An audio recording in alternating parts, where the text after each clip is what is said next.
Welcome, everybody, to Solo Spotlight, a show where we go beyond the sound bites and have real conversations with the people shaping our communities. I'm your host, Ryan MacDougall, and today I'm joined by someone who's been at the heart of city building in Edmonton for over a decade, former city councillor and now 2025 mayoral candidate, Andrew Knack. Andrew has spent 12 years representing Edmonton's West End of City Council, pushing for better transit, smarter urban planning, and community-focused policy. He's now stepping up for the run for mayor, and today we're diving deep into why he got into politics in the first place, what he's learned on council, and what he plans to do if he gets elected for mayor. The conversation is casual, thoughtful, and designed to give Edmontonians a chance to hear directly from the candidate himself. So whether you're curious, skeptical, or all in, this is the episode for you. Andrew, thank you so much for coming on the show today. Thank you so much for having me. Yeah, this is awesome. Getting to interview people in politics is it's honestly been very, very educational, and I always am super grateful of being able to share the room with people that are shaping our city, are making choices at a higher level, and kind of have these minds for serving the community and having greater impact. How you feeling today? Good? We're busy today? Every day is so very hectic now. It's very busy, but it's honestly inspiring to get to go across the city and meet new people and engage on different issues. So Yeah. as exhausting as it is, it's also so exhilarating. Yeah, I could only imagine. And you have done everything in order to get community engagement, and it's creative as well as like just inspiring. But I want to start off by talking about where this all began. You kind of got into politics at a very early age. I believe you ran at 23. That's the first 23. one. Yeah. And you graduated with a Bachelor of Commerce. You started working at West Edmonton Mall, very far away from kind of politics. Kind of talk to me about that. What actually drove you into politics and running in 2013? So much. Well, I think back to when I was growing up. So my parents were very engaged politically, and they never ran or anything like that, but they were always involved, volunteering on campaigns and really trying to reinforce the importance of being politically active. So much so that, like, when I was a kid growing up, we would stay up late in front of the TV on election night. The same way you'd gather in front of the TV for the Stanley Cup Finals or the Super Bowl, we could do that for election night. So I was allowed to stay up late. And so early on, it was ingrained in me why voting is important, why politics is important. But I actually never thought I would run. I fake it really well now. I am still a massive introvert. And so this is a very weird job to be in as a massive introvert. But it was in 2007 when I was 23. I just graduated. I was thinking about that election because, as mentioned, I follow politics very closely. Never thought I'd run. And I was thinking about who I was going to vote for, and I wasn't feeling as inspired as I could. And at the same time, I also wanted to see younger voices represented. For the longest time, if you go look at the history of all the people who've been in city council, it was very, very rare to see younger voices. And so I remember looking it up, and I found out, all you need to run is 25 signatures and $100. That's all you need to do to get on the ballot. And I realized, what's the worst case scenario? If I'm really not feeling inspired and I want to be inspired and want to see younger people involved, well, the worst thing that would happen is I get one vote. And is that really so bad? I mean, maybe it's a little bit humiliating if you only get one vote, but if that was really the worst case scenario, why not try? And so I did. I lost horribly. I got better than one vote, but not much better.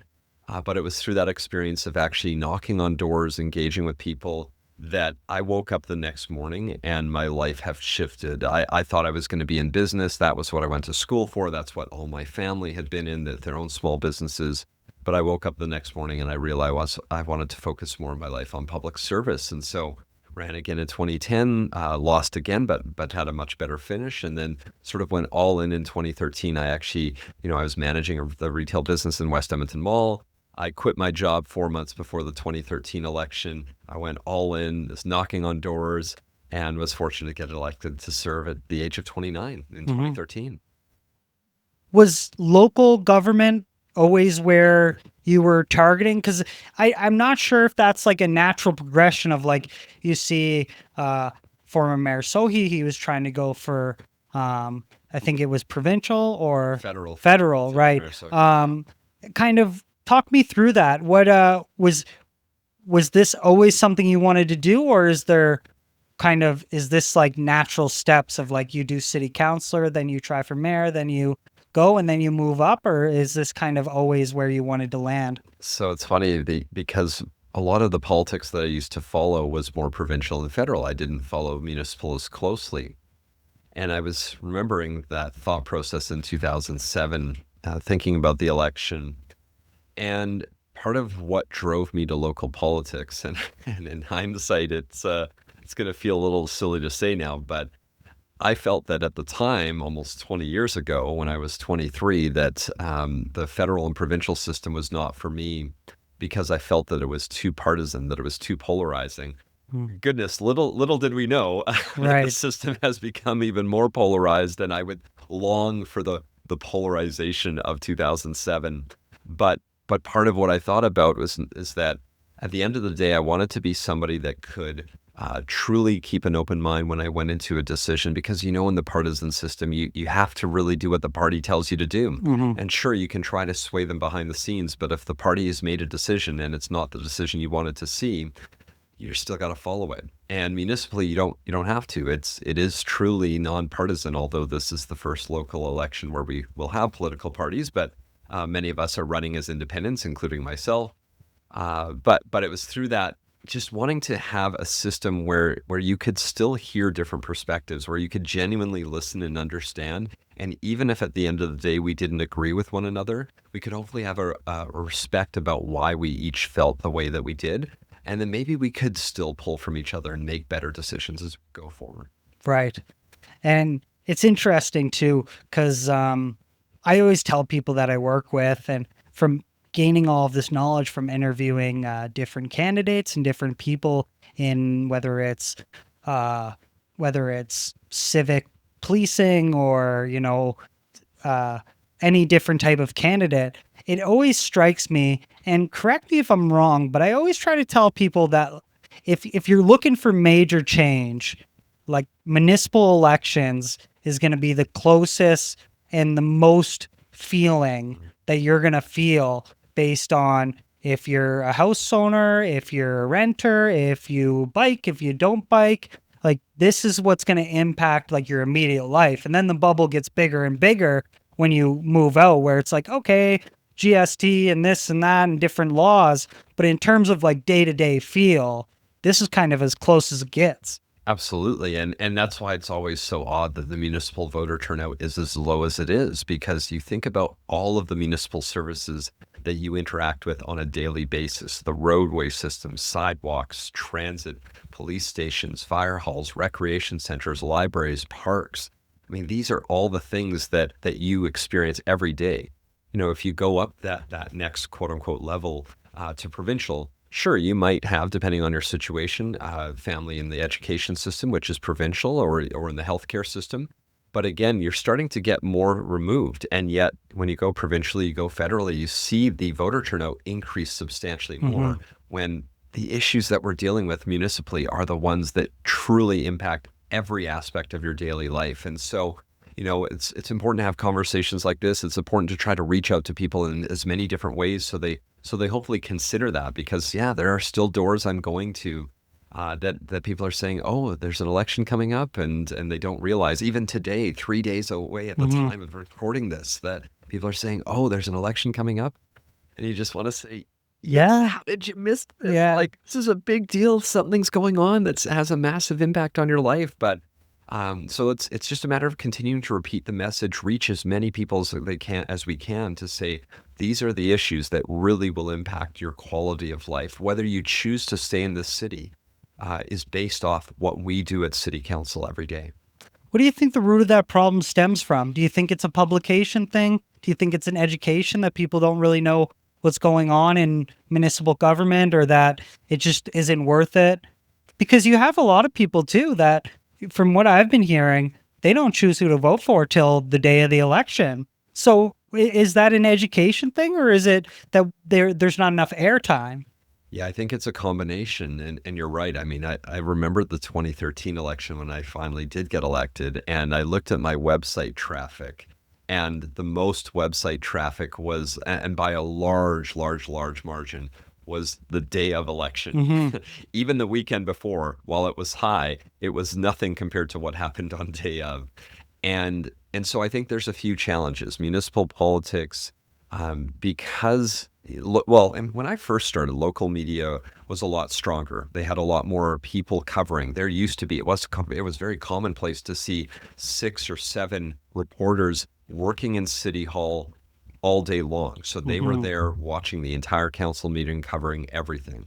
Now we're lucky if we get one reporter covering the entire day. And most of the time what happens is that they just show up at lunchtime to do an interview with the mayor and council, and then they leave.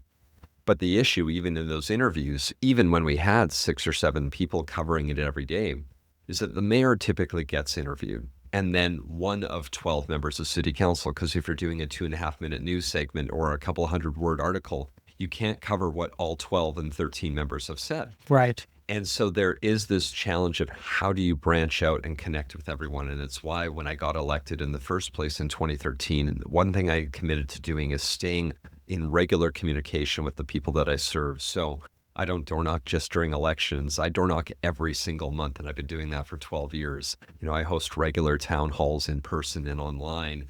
I go to every community event I can find to try to make sure you're in front of people as much as possible. And that's and because at the end of the day, since local government has that greatest day-to-day impact, you want to be in front of the people as much as possible. But it's just a matter of now, especially with local media being where it's at. And our local media does a great job, but they are so under-resourced. So it's engaging with folks like yourself and so many creators to say, how do we now reach to everyone else and talk about the importance of this? And so I hope that we will actually see in this shifting media landscape an ability to try to reach more people, because now if you can put yourself out in different places, it might have a better opportunity of connecting with those folks. Right. And it's interesting to see how social media plays a part in that. But it goes deeper than that, though, where I think it's not enough to just be on social media. It's the engagement that you're talking about, where a lot of people can stay behind the idea of social media, but it's like a double-edged sword, right? Where you can play the game and make you look like you're doing all this engagement, and really you might have made 10 pieces of content in one day, and then you're just spreading it out. And it's really interesting, because I think having conversations like this, it really like snuffs that out of like where the authenticity lies and how willing people are to kind of step up and engage with the community. I want to talk about closer to the learning lessons you had of going through council. You've had some defeats going into it, and then getting elected. Talk to me about some learning lessons that you've had, and what changed from the days that you didn't get elected to then you did in 2013. Yeah, there's a few things, and I think some of it was just trying to advance my own knowledge. When I first ran, I was 23, and there are some incredible 23-year-olds, but I will say I was not maybe the best 23-year-old in the world, in the sense that I was quite arrogant back in the day. I thought I knew it all. I mean, I literally hadn't set foot in City Hall when I first decided to run in 2007. So I think that gives you a bit of a sense of the arrogance I had at that time. And so being able to learn that you don't know everything, being able to learn from your failures and appreciate maybe where your own limitations are, that's really helped. And so that's part of what played into this, is just being able to actually understand and learn that that you don't have all the answers, and that is particular when you want to serve the public. The most important thing you can do is be out in front of them and actually genuinely engaging them. So when you went from the 2007 election to the 2010, I was knocking on doors a lot earlier in 2010, but still it was only about 4 or 5 months out on that election. I had started doing prep work ahead of time. And I remember seeing the results after they came in 2010 and realized, no, this was it. The almost exclusive thing I still needed to do was to make sure I was knocking on doors much longer. So I actually, in 2013, I started knocking on doors a year before the election. So I was managing my retail business, and anytime I wasn't at work, I was out knocking on doors. Any day off I had, I was knocking on doors. Ended up hitting about 25,000 doors. Wow. And that allowed me to connect with everyone in the ward at least once, if not multiple times. Not everyone was home, of course. Right. But to genuinely be able to say, I hit every door in the ward.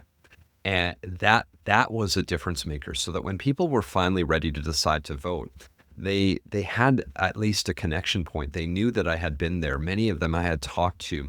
And especially in a world where there isn't party politics, because, on the provincial and federal, a lot of us just default to the color of the team. Yeah. You vote for the blue or the orange or the red team. And it doesn't matter who the elected representative is. It should, but it doesn't mean as much in the same way as locally. When we don't have parties, when it's Andrew Knack on the ballot, if you've never met Andrew Knack, why are you going to vote for that person? Right. Do they have a flashy website? Maybe. But if you've never met them, maybe you don't even bother voting because you feel like, oh, what do I know about this person? They have some nice words on a website, but that's part of that lack of engagement. And so the learning is actually genuinely get out and hear people and understand. And the genuine part is important. Is that what I mean by that is that it's not that you're trying to find agreement on everything. It's that you might run into somebody. I've had people that have voted for me, and still have plenty of people that vote for me who don't agree with me about half the time. But the reason they still support me is because they know that we can actually have a real dialogue about the issue we're about to debate. They can share their perspective. That perspective can maybe help inform some of the decision I make, even if it's not exactly where they wanted to go. They'll know that I've been trying to find a way to incorporate some of that. And so that's the learning, is that it's just be out, connect, and broadly speaking, also remember how little you actually know. It is amazing now. I first ran when I was 23. I got elected when I was 29. I'm 41 now.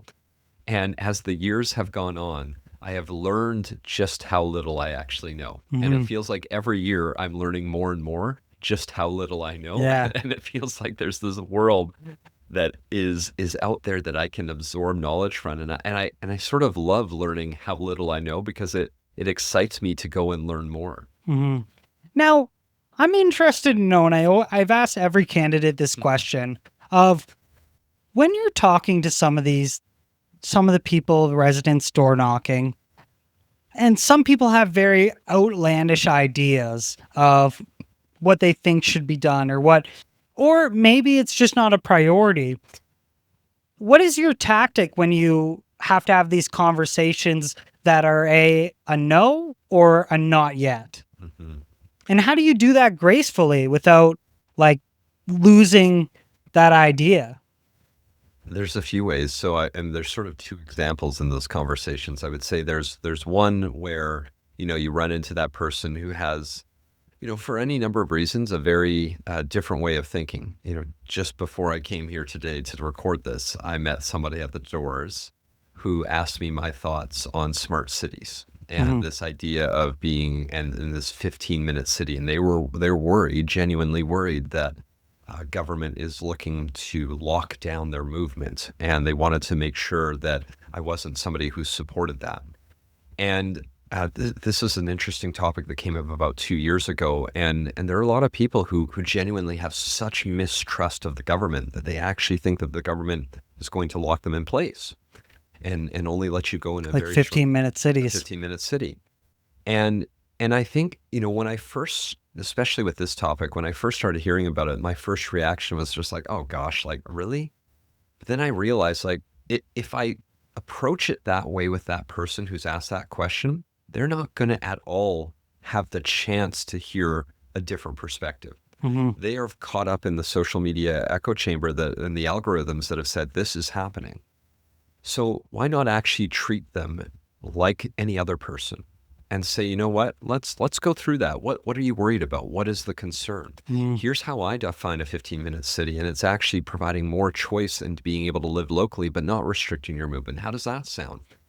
And you find that at the end of those conversations, even though those folks are probably not going to vote for me, there's somebody that now they were taken seriously.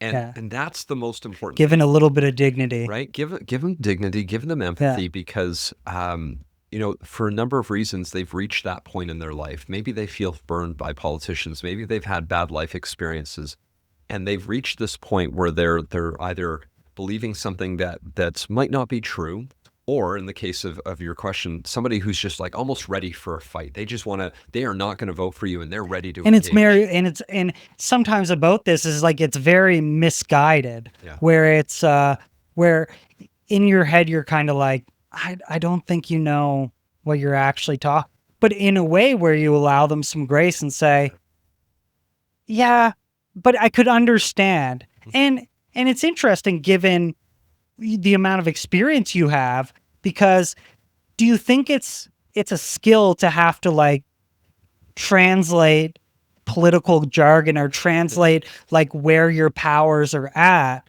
so it doesn't get confused of like, oh, like I'm not the guy that deals with rent caps. Yeah. I'm the guy that could advocate for it and advocate like the provincial government to apply rent caps. That's not really on me, without sounding like you're being out of touch with them, right? And is that something that takes time to learn, like how I actually like give this type of language and bring it down without patronizing or sounding like I know too much? Yeah, I would say it's something that I've developed over time, and this is again one of those things where you're working on this idea of how you talk to each person. And I think sometimes there's this perception that politicians will say different things to different people, and maybe some I'm sure do, but there's also politicians, people in elected office, who recognize that when you've engaged somebody,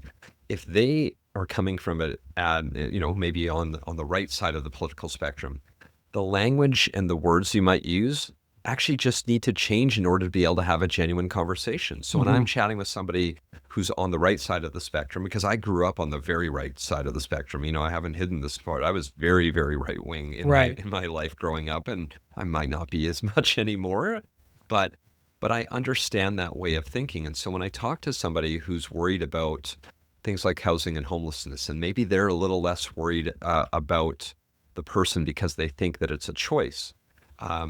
While I don't believe that's true, and I think the medical evidence has proved it, I don't start the conversation by saying, well, no, you're wrong, it's not a choice. I start the conversation by saying, hey, even if that's true, let's talk about the financials of this, and then we go in and I cover, did you know that if we actually house somebody instead of leaving them on the street, it actually saves us money? And it allows them to then open up the conversation in a different ways. So it is important to be able to tailor your message to each person depending on how they're approaching the topic. Now, you don't want to say two entirely different things to people on different sides of the spectrum. Right. But it's the words you might use, it's the how you engage in the first place. Because if I'm engaging somebody on the right about housing and homelessness, I might often talk more about the financial. If I'm engaging somebody on the left, I might talk more about the medical evidence and the data that shows if we house them, this is how it benefits.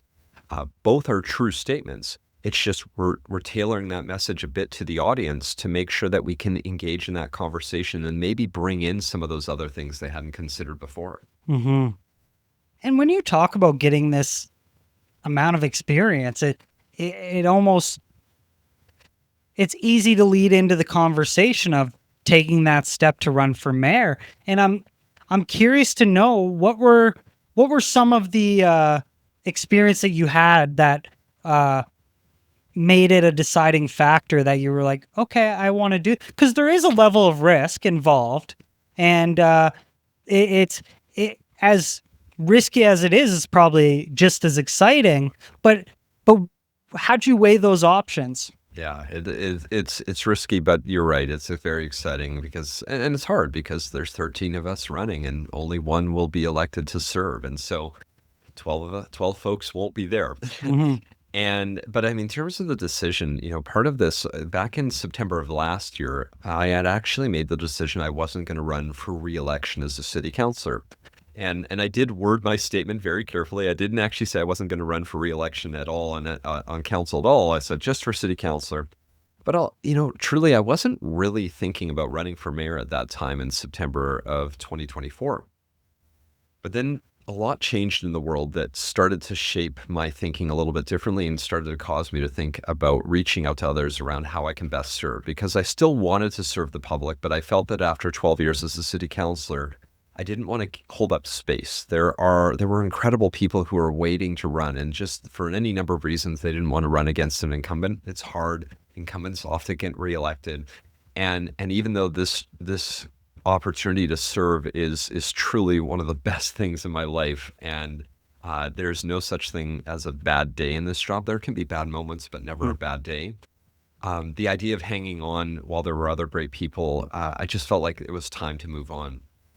But in terms of running for mayor, how that came about is I think about what happened in the world since September of last year and the 6 months that led up to where I started to think about it differently. We had a US election where we saw the re-election of someone that I don't think adds a lot to the respect and decorum of politics, and I think leaves a lot to be desired in how we handle ourselves as elected representatives. We had a federal election with a new prime minister, even though it's the same governing party.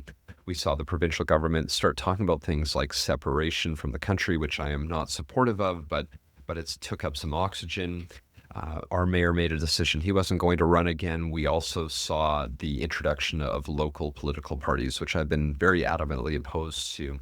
And that was probably one of the biggest contributing factors, is making sure that Edmontonians would still have a choice to vote for a mayor that wouldn't be part of a political party, because that system, I think, is far too toxic right now. It's far too divisive. And I wanted to make sure that, no matter where you're, whether you're on the right, left, center, or like most people, probably a little bit of everywhere, that you would have a choice this election of somebody that wasn't going to be a part of that system, that would continue to strive to be independent, somebody that would work to engage as many different voices as possible. But that was a pretty big factor that caused me to start reaching out to people to see how I could best serve. And a couple months after starting to make those calls in March, I made the decision to run in May. Yeah, it's very, very interesting, because it seems like everything has kind of been building up, right? And like all the kind of pieces fell into place. Talk about the difference in running for city council as opposed to running to mayor. What are the differences? Because you guys sit on the same council, but there's different responsibilities, but there's also, it's a very different method of campaigning. Yeah. So I kind of want to walk through that, knowing that you have all this experience campaigning in a ward. What have you learned from this mayoral election? Oh, goodness, so many things. It's been a journey. So, your council races, if you're running for councillor, what the advice I always give people running for council is what I've talked about earlier. Knock on doors all the time. Every waking second that you have, go knock on doors. Are you tired? Go knock on doors. Are you energized? Great, go knock on doors. It doesn't matter what you're doing. Drop what you're doing. Go knock on doors. And the mayoral campaign, while I'm glad I do get to knock on doors, it's impossible to knock on every door. It's not impossible if you're running for councillor. It is impossible if you're running for mayor, even if you had 4 years of nonstop door knocking, you still probably wouldn't hit every door. Yeah. So that means you have to find other ways to connect with as many Edmontonians as possible. But again, creating those genuine opportunities for engagement. I don't want to just show up at a barbecue, wave at everyone, and then leave. How do you go and actually get to connect with people, understand where they're at? And so as in this mayoral campaign, it's been a combination of being out at the doors, hosting town halls. I mentioned as a councillor, I hosted in-person and virtual town halls. I've tried 2 telephone town halls, and they were actually really effective ways to get a hold of people who maybe I haven't connected with before. Getting to go to many different faith communities and engage with the congregations there, or getting to engage with nonprofit communities and business communities, and setting up different tables where we can bring 20 or 30 or 50 or 100 people to come talk about an issue. Even the telephone town hall, the last one we just did, throughout the entire night, we had at least 15,000 people join. Wow. And what an incredible way to connect with people who are busy with life. Teacher strike going on, lots of things going on. Just being able to pick up your phone, hey, that gave people an opportunity. So the mayoral campaign is different because as much as I wish it was exclusively what you would call the ground game, door knocking and delivering literature, there is a huge element of the quote unquote air war of making sure your message is getting communicated to as many people as possible to find those connection opportunities. So it's been an incredible journey. It's been exhausting because, I was just before here on the very south side of the city knocking on doors. So, and then we're doing this podcast. Hmm. And then as soon as we're done, I get to drive all the way back out to Southeast Edmonton for another engagement. And then as soon as that's done, which will probably be done at 8:30 or 9 at night, I'm driving back to the north side to engage people at a restaurant where we're going to bring 50 people together. And that's going to go till 11 o'clock. And then I still have emails to reply to. And so it is a whirlwind like I never would have expected, but truly exhilarating, truly inspiring because you get to connect with so many incredible people. What do you do when you look at like grounding yourself on a personal level? Are there any like day-to-day rituals that you have to make sure that you're bringing like your best self forward? Ooh. This has been a hard one because normally when I'm looking for that downtime, even though this is a pretty time-consuming opportunity to serve, both just in the role as councillor, but also it's time-consuming in the campaign. So as a city councillor, I'll work 70 to 80 hours a week, but usually I set aside time to spend with family. And then, late nights, because I can be a bit of a night owl. I'll stay up and play some video games. That's a bit of Hmm. a grounder for me. Uh, it's been challenging though because this campaign, it's not uncommon to get up at 5 in the morning to go get home by 1 in the morning and sleep 3 to 4 hours and then you're back at it. So it's been challenging Hmm. to find that balance and because I'm trying to commit myself and make sure people know, but at the same time stay connected with family, friends. So my main ritual has been, still truly doing like, I'll do my Duolingo lesson Hmm. every day still as a way to like, I want to make sure I'm still working on my French. I'm still putting on a little bit of music in the car as much as I make a lot of phone calls on my hands free while I'm driving from venue to venue. I'll still make sure that at least, 15, 20 minutes, I'm putting on some Yeah. music that pumps me up, that keeps me energized. Yeah. So it's just trying to find different ways, but it is hard. The campaign is actually the hardest part because you're typically working way more than the 80 hours a week. As an elected representative, even as mayor or councillor, you are probably working no more than 80 hours a week. But there's so much more to do in a campaign. Yeah. Yeah. Yeah. It's kind of like you have to step it up. It's like when they look at video games when you have like a crunch time Hmm. of like the last like 2 to 3 months of a Yeah. game. It's like now they're in the crunch. So I kind of want to get into some of your stances with some of the things that you've talked about on your platform, and talking about your blueprint of how to re-energize the downtown core, talking about police funding. But to start off, your campaign slogan is about making Edmonton affordable and safe. What's your blueprint to delivering affordability in the city where costs are rising across the board? And so it's a tough question because affordability, there's so many components to this. And so it's focusing on where the city has the greatest control because, at the end of the day, we don't control grocery prices or the prices of your utilities, insurance. These are ultimately things that are finalized provincially. So the city has a few roles. I mean, there are some utility things that we control, but more of it is property taxes. That's our main piece, as well as the user fees for things like transit and recreation spaces. And affordability is between that and safety. Those are the top two things I'm hearing about across the entire city. From almost everyone in ways that I never heard, 12 years ago or even 4 years ago. And so the way to address it is recognizing that where we have controls, are we taking action? So take housing as a really good piece.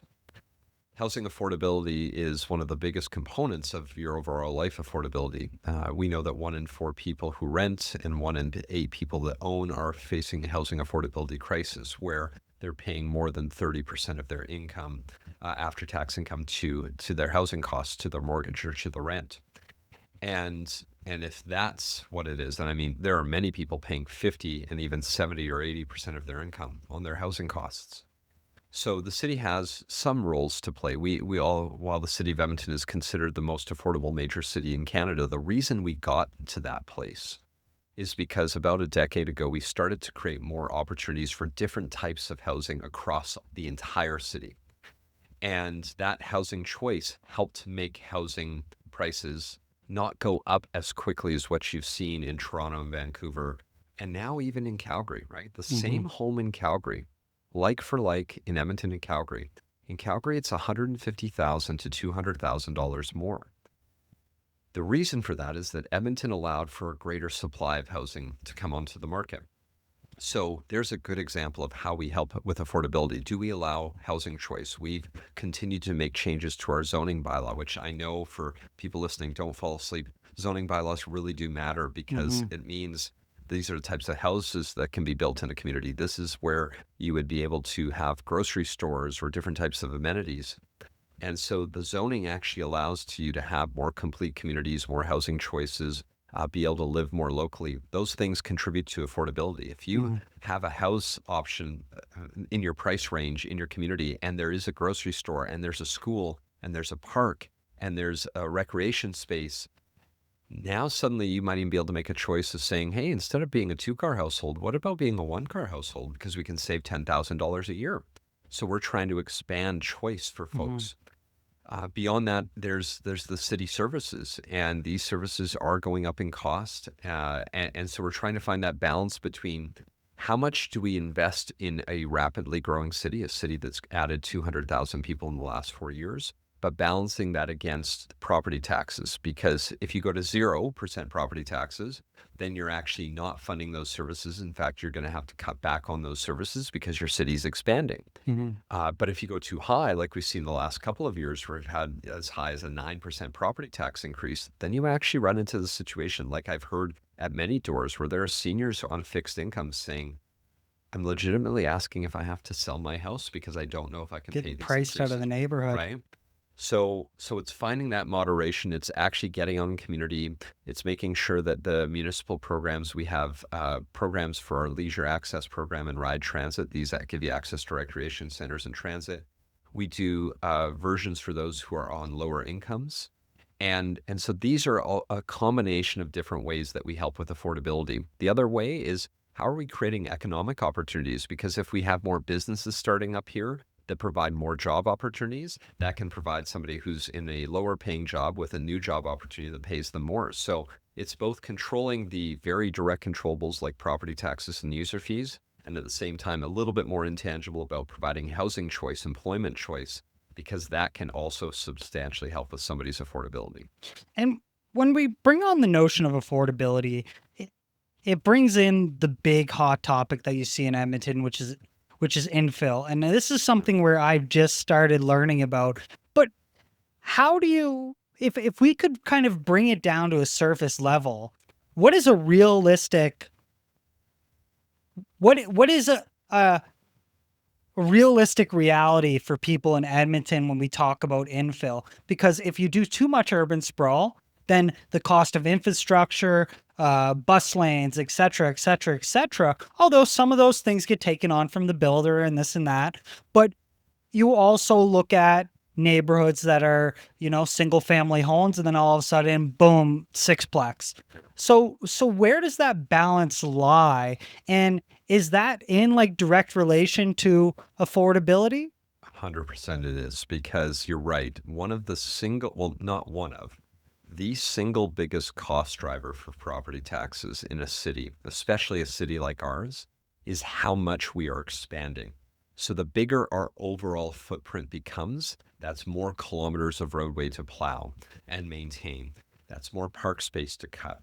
That's a new fire hall that needs to be built and then staffed. Same with the recreation center, same with the library. So property taxes are driven by residential growth. So every new residential neighborhood, almost every new residential neighborhood, except one now, cost taxpayers money that we did not recover enough through property taxes to Mm-hmm. cover the cost of the infrastructure that we need, let alone the actual operational cost of it. So that plays directly into affordability, which is why 5 years ago, the city said, we're not going to annex any more land. We're going to stop annexing land. We're going to grow within the boundaries that we have. And that does still include undeveloped land at the edges. And that's within the Henday, right? Still, there's some outside the Henday. So, for example, there's land now between 41st Avenue Southwest and the airport that Okay. can be developed. That is within the city limits, but is undeveloped at this stage. So it's not that we said we won't allow that to happen, but we said we're not going to go further beyond that because of the cost implications and also the environmental. We use up a lot of great farmland when you pave over that. Mm-hmm. So that is why we have this infill conversation. And you're right. I live in a mature neighborhood myself, and I've been knocking on doors in mature neighborhoods. And what I found is that the vast majority of residents in mature neighborhoods will say, we don't want any more sprawl, and absolutely understand the reasons for infill and the benefits of infill, and are genuinely not trying to stop it. I think that we're too quick to throw that term NIMBY, not in my backyard, for those that don't know. Right. And I actually don't find the vast majority of people as NIMBYs. There's sure 10 or 15% of people who don't want any change. Right. But most say, I get that why we need to make change, but what they're feeling now is that the city's gone a little too far and we do need to scale back a bit. And so that's where I think, or at least scale back in certain areas and maybe ramp up in other areas. So the idea of, it used to be up until about a year and a half ago, the previous maximum number of units you could put on a standard 50-foot lot was 6 units, but now it's 8. And I hear from a lot of people saying, I think maybe we should go back to that 6. And to make up for it, can we do a little more, on the corridor where the LRT is? Can we do a little more on that node where you're surrounded by commercial shopping spaces?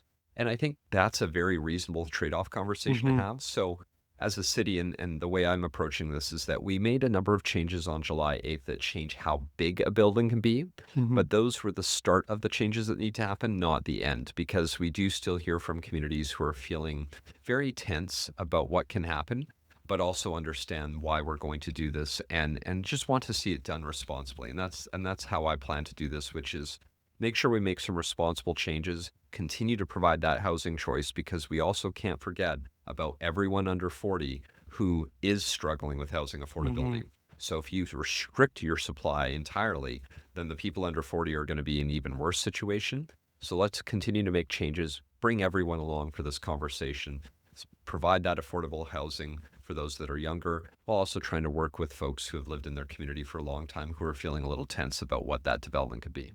Is there measures we can put in place to allow residents in these mature neighborhoods to have more of a say, or have more of a kind of being tied into the process? And what measurements would those be? Because I think at some point you can go too far and give too many people something to say, and then you can't grow anything because nobody really wants it done. But then on the other hand, you want to still reach out the olive branch and say, hey, what are your thoughts on this? So is that more of a survey type thing, or is there an actual is there an actual rubric that could be followed to understand the willingness? There are different ways. So the city, like you said, there used to be a time at which even if you wanted to do an extension of your deck and it was within the rules, you still had to go get the sign off of your neighbors, even though it was completely complied with the rules. Right. That's an example of being too excessive, right? And so over the years, we have made changes to say, well, wait a second, if you're building within the rules, it probably doesn't make sense to give your neighbor a veto because some people might just not like change. And even though it's well within the rules, should they really be able to stop it? Should your neighbor be able to say, no, I don't want you to paint your house blue. I'll only accept if it's green or red. And I know those sounds like a bit of a hyperbolic extreme, but that is the risk if you. I'm sure that's a reality in some places. There are some that be really I'm sure based on the dynamics of some people's relationships with their neighbors, I could definitely see that. So I think what we've tried to do over the last number of years is say, let's make sure people are engaging around what those rules are in the first place. So instead of having each neighbor being able to say, here's what I want or don't want for my next door neighbor, let's make sure we're all engaging about what are the overall rules. how big can a home be? How close can it be to the property line? Should we have parking requirements? Should we have landscaping requirements? Should we require the building to face the street in a particular way? But that is typically a better way of addressing that, because if you start getting into the granular and saying, oh, for this specific property, you need to go get a sign off on this. But again, if we've generally agreed on the overall rules, I don't think we want to get so caught up in having everyone go deal with it property by property. And so, again, this is where I think we have gone and do need to make some changes, because people are feeling like it's gone so far that because they don't have any opportunity to have a say on the lot next door, they're very concerned about the overall rules. So I think it is go back to engage people, talk about the overall rules, see where you can make adjustments and changes, and then from there, that allows that development to go in a relatively reasonable time frame. And instead of going lot by lot is really tricky, and I don't think will actually create the situation we want for our city that is rapidly growing. And we've seen cities like Toronto and Vancouver that were so restrictive in their zoning that what it meant is that outside of a handful of communities where you allowed any type of density, there were so many other communities that allowed no density at all.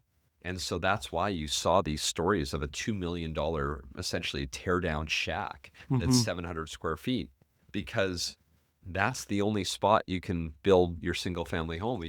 If you wanted to have anything higher density, you can't in that neighborhood. So your supply was restricted. So we've got to be thoughtful. We've got to react. And we do need to bring people into the conversation. It's hard with zoning though, because typically you don't get involved until something's happening next door, right?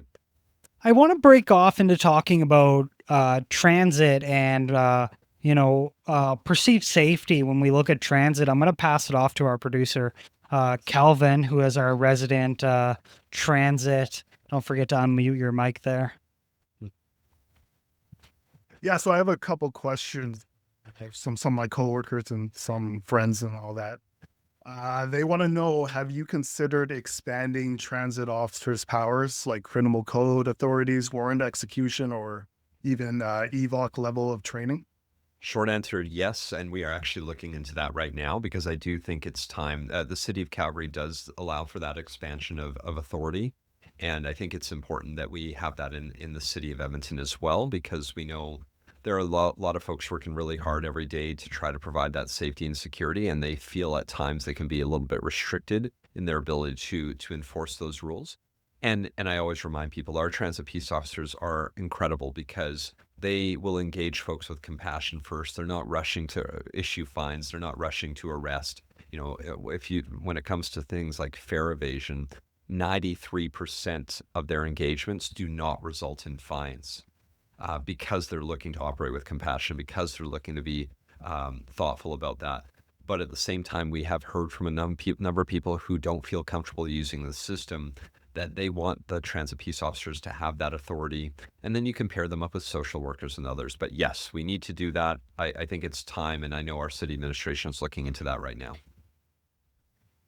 Another transit-related question here. What's next for the future of transit?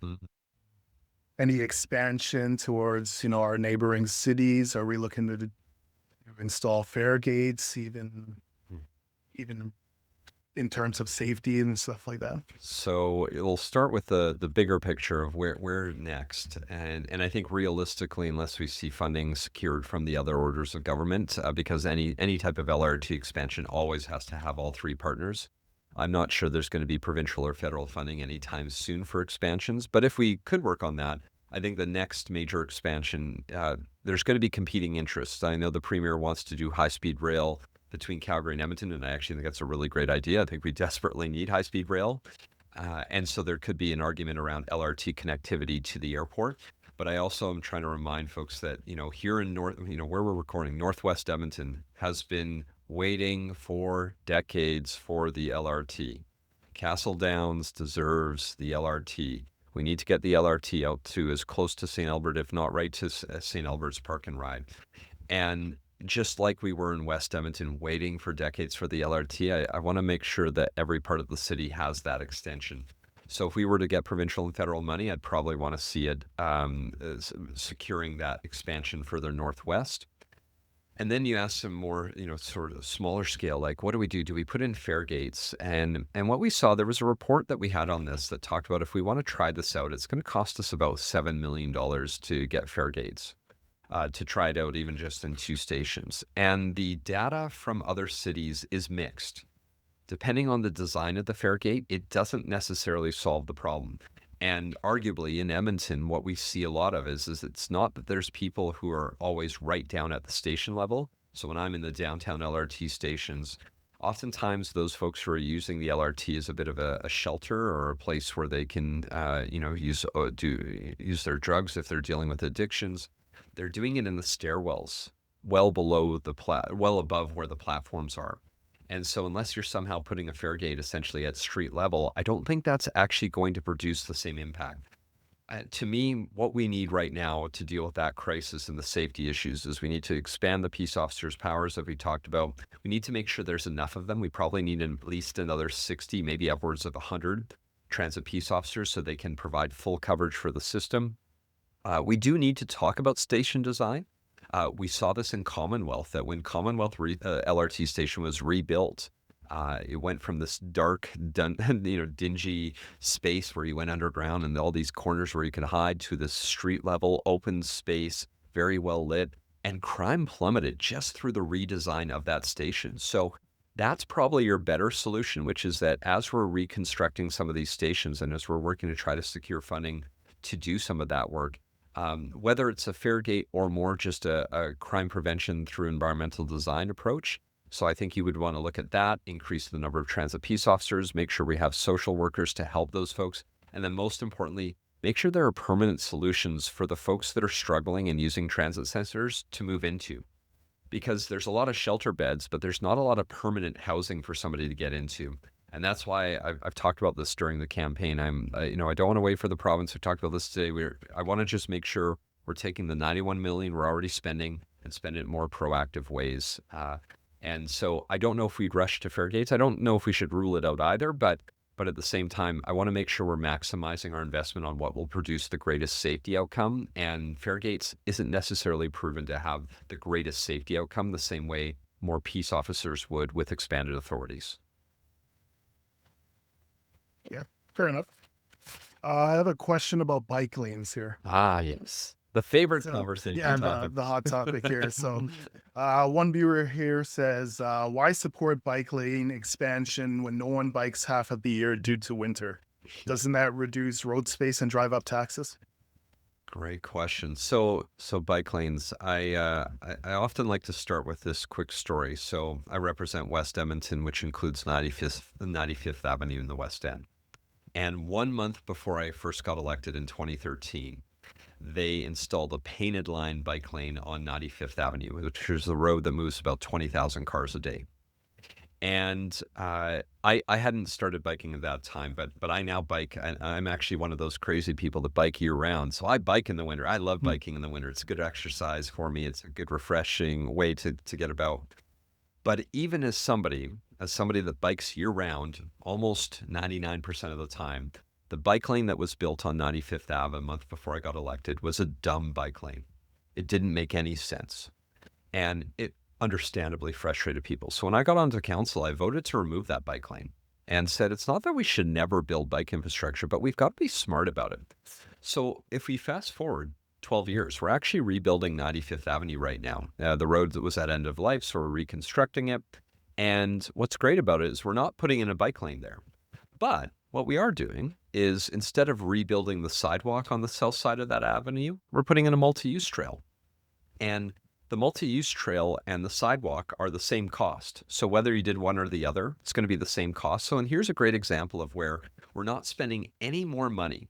It's coming out of a different bucket, if you will. The budget's coming out of a different bucket. Instead of the sidewalk bucket, it's coming out of the bike lane bucket. But we're getting a new mode of transportation. The roads are getting redone. We're not taking away lanes of traffic. And that's a great example of how you can invest. And so actually a lot of the cities, when the headline came out, $100 million in bike lanes, everyone understandably was very frustrated. What I don't think the city communicated well at all is 80% of that's actually being used on multi-use trails. Mm-hmm. And a lot of that would have been money we would have spent on a sidewalk, but instead we're putting on a multi-use trail. And so I would say bike lanes on their own without any context, just throwing them in wherever. No, that's not what we want to do. We want to be thoughtful about it. But I also do think, and this is my pitch to folks, which is that, yeah, bike usage does go down in the winter. I might use it, but I get that it goes down in the year. But if you come to the 102nd Avenue bike lane through the community of Waquentwin from 124th Street to 109th Street in the winter, you know who you see using that? You'll see me. You'll see some. There are plenty of some winter cyclists, and we are growing. The numbers are growing every year. But actually, you know who you see using that I think is really matters? The seniors that live in the building on 120th Street and 102nd Avenue who are using their walkers or their wheelchairs on that bike lane. Why? Because they don't know that the sidewalks will be clear, but that bike lane is clear. And so there are seniors who can now get out to the Save On Foods or get to the local pharmacy or get to a spot that they couldn't before. And so I do want to remind people that, when we invest in this type of infrastructure, it's because we want everyone to be able to move safely. 25% of our city doesn't drive. And so just like I want to invest in the roads, and in my time on council, we've invested $4.2 billion in our roadway network. I also think it's reasonable to put some amount of money into alternative modes. That includes transit, that includes active transportation. It should still be thoughtful. We should still be context sensitive. But I don't think the numbers should be zero because in a growing city, people deserve those opportunities. And back to affordability, transportation costs are expensive. It's $10,000 a year to own a car on average. Mm-hmm. If you can give people that choice to be a one-car household instead of a two because of a different option, great. That's going to help their quality of life. So it's not that we should never invest, but we should be thoughtful in how we invest. That's good. To wrap this up, I want to start off by saying thank you so much for coming out. This has been a very informative discussion that we were able to have. And I think we were able to answer a lot of questions that not only the residents of Edmonton, but also our viewers on this show specifically definitely had. But I want to leave it off with you and give you the opportunity to give your final message that you want Edmontonians to hear as they consider who to vote for on October 20th. Well, thank you. And thank you again for having me. It's been a delight. I really love having these longer conversations because it genuinely does give people a chance to dig into these things in a little bit more detail. But I think my message to Edmontonians is simple. So when I started this campaign, I started by saying I'm running to build a stronger Edmonton, an Edmonton that is more safe, more affordable, and is keeping up with the population growth of our city. And at the end of the day, you might ask then, what about that though? What's next? Those are great words. Those are great slogans. But what does that actually mean? And to me, it means, I'll take the city that we're seeing, right? I'll start with this growth piece. 200,000 people moved into Edmonton in the last 4 years. I'm actually really excited about that. Even with all of the growth challenges that creates, I start from a premise of positivity because 200,000 people don't uproot their lives and move to a new city because they think that the city is headed in the bad direction. No, you uproot your life and move to a new city because you see potential, you see opportunity, you see a place where you can raise a family, a place where you can get a great education, where you can get great employment, maybe start up your own company. And so I remind people about that every day to say for the challenges that the city has, and we have challenges and we need to work on them. That's the point about making a more affordable, more safe city.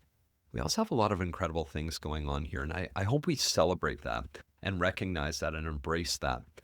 And so what I want to do as mayor is to continue to invest in the people that are calling Edmonton home, to continue to invest in the city, to make sure that people have that excellent quality of life, to make sure that we're investing in ways that genuinely will make people's lives safer, that they'll make it more affordable. And so that's what I want to do as mayor. I want to take what I've been able to do as a city councillor over the last 12 years, where I've been able to help move forward things like the LRT to West Edmonton, like the new Lewis Farms Recreation Center and Library, like the back alley renewal, which sounds boring to a lot of people, except if you live in a mature neighborhood. and to take that and say, why not continue that work citywide? And to the point of our conversation that we've had today, I want to do that with Edmontonians. I want to go out into community and talk about how we accomplish these things together, how we tackle some of those challenges together, because your mayor and your councillor cannot solve every single issue. We actually need to do that as a community. So my hope to Edmontonians, and why I'm asking Edmontonians to vote for me, is, I'm somebody that has a track record of doing this over the last 12 years, both engaging the community, but also using that engagement to help bring tangible change. And I want to do that as their next mayor, somebody that will continue to be committed to them every day, that will find ways to help improve their lives, and that will regularly sit down with them to understand them, to the point where, like, every flyer I'm giving somebody at the door actually has my personal cell phone number on it. Why? Because I want to make sure that people don't have to chase down their mayor. I want to make sure their mayor is readily available to everyone. So that's why I'm running for mayor, to build. This is what I mean by I talk about building a stronger Edmonton. We've got a lot of great things. We have more work to do, and I know that I can do that if given the chance to serve as their next mayor. Very well said. And here at Spare Bedroom Studios, we are wishing you all the best come October 20th. But that's been it for today on Solo Spotlight. Huge thanks to our guest, Andrew Knack, for joining us, sharing his story and vision. If you enjoyed this episode, subscribe wherever you get your podcast. Follow us on YouTube, Instagram, and Facebook for full clips and highlights. Until next time, stay curious, stay kind, and stay involved.